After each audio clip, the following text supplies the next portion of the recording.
नमस्कार, न्यूज 18 के digital platform पर आपका बहुत स्वागत है। मैं हूं आपके साथ अंशिका पाठक।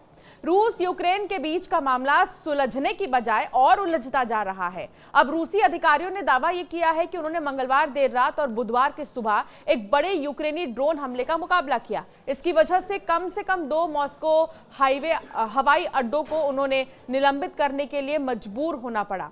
रक्षा मंत्रालय ने टेलीग्राम पोस्ट में कहा है कि 112 यूक्रेनी ड्रोन को इंटरसेप्ट और डिस्ट्रॉय किया गया है। ये 6 अलग-अलग क्षेत्रों में फैले हुए थे।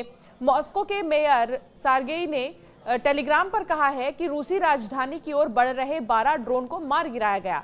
रक्षा मंत्रालय के मुताबिक लगभग 59 ड्रोन ने दक्षिण पश्चिमी क्षेत्र ब्रांस्क को निशाना बनाया था। अन्य ड्रोन को कुर्स्क और कई इलाकों में दागा गया था। ये हमला रूस के सबसे बड़े ड्रोन हमले के जवाब में किया गया है। रूसी सेना लगभग हर दिन यूक्रेनी ड्रोन हमलों की घोषणा करती है, लेकिन इतनी तेजी से हमले नहीं होते। वो सीमा से कई 100 किलोमीटर दूर राजधानी मॉस्को तक इतने बड़े हमले का लक्ष्य नहीं बनता है। लेकिन हाल ही में अधिकारियों को मॉस्को हवाई अड्डों से उड़ानों को मोड़ने के लिए मजबूर होना पड़ा। इस बार फेडरल एविएशन ट्रांसपोर्ट एजेंसी ने कहा कि मॉस्को के कई ऐसे हवाई अड्डे हैं जिन पर प्रतिबंध लगाना पड़ा है क्योंकि लगातार ड्रोन अटैक हो रहे थे। हालांकि रूस यूक्रेन के बीच शांति वार्ता की सारी कोशिशें लगभग बर्बाद ही रही हैं। सीज फायर पर भी दोनों देश माने थे, लेकिन कुछ ही घंटे ये चल पाया। यूक्रेन ने कहा कि रूस ने सोमवार तक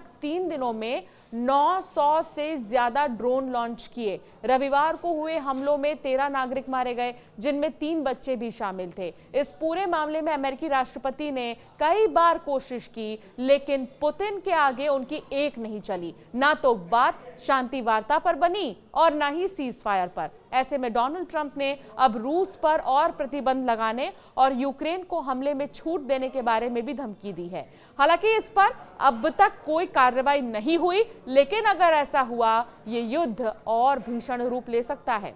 अमेरिकी राष्ट्रपति डोनाल्ड ट्रंप ने रूस यूक्रेन युद्ध के बीच रूसी राष्ट्रपति व्लादिमीर पुतिन पर तीखी प्रतिक्रिया की है। उन्होंने तीखा हमला बोला है। ट्रंप ने ट्रुथ सोशल पर एक पोस्ट के जरिए पुतिन को चेतावनी दी और कहा कि वो आग से खेल रहे हैं और अगर वो नहीं होते तो रूस में अब तक बहुत बुरी चीजें हो चुकी होती। यूक्रेन पर रूस के ताजा हमलों के बाद ट्रंप ने कहा कि व्लादिमीर पुतिन को यह एहसास नहीं है कि अगर मैं नहीं होता तो रूस में बहुत बुरी चीजें पहले ही हो चुकी होती। वो आग से खेल रहे हैं। ट्रंप ने आगे कहा है कि पुतिन यूक्रेन में बेवजह लोगों की जान ले रहे हैं। वो सिर्फ सैनिकों की बात नहीं कर रहे हैं, आम नागरिक की भी बात कर रहे हैं। आम नागरिक भी निशाने पर है। यूक्रेन के शहरों पर मिसाइल और ड्रोन से हमले किए जा रहे हैं। पुतिन यूक्रेन का केवल एक हिस्सा नहीं बल्कि पूरा देश चाहते हैं और अगर वो ऐसा करते हैं तो ये रूस के पतन का कारण बनेगा।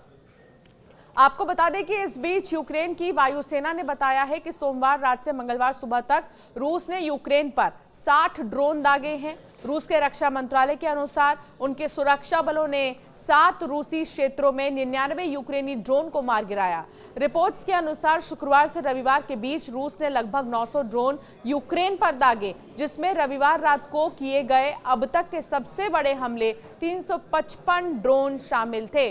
तो फिलहाल रूस और यूक्रेन मानने को तैयार नहीं है। रूस और यूक्रेन के बीच लगातार कोशिश की गई सीज फायर को लेकर बात बनाने की, लेकिन बात नहीं बनी है। और हाल ही में जो ड्रोन अटैक हुआ है, इससे ये माना जा रहा है कि आने वाले दिन और भी ज्यादा खतरनाक साबित होने वाले हैं। आपका क्या मानना है इस पर, हमें जरूर कमेंट कर बताएं।